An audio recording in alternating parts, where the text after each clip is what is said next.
Hej alle sammen.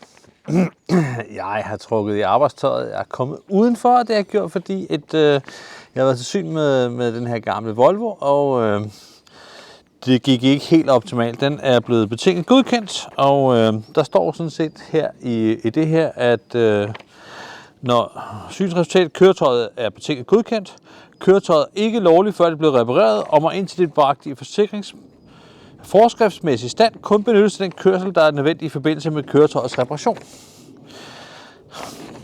Så det må jeg gøre. Jeg synes måske, I skal have lov at se, hvorfor den er. I kan godt se synsrapporten, den er her. Den er altså ikke så meget i. Men jeg synes måske, at I lige skulle have lov til at se, hvor det er, den er gået helt galt. Så jeg tager jer lige ud her, og så kommer I med herhen. Og nu skal I bare se her. Hernede, der sidder simpelthen sønderne. Hvis man lige kigger ind her engang, så kan I se her, den fjeder, der sidder her, den er slap. Det er den simpelthen blevet kasseret på.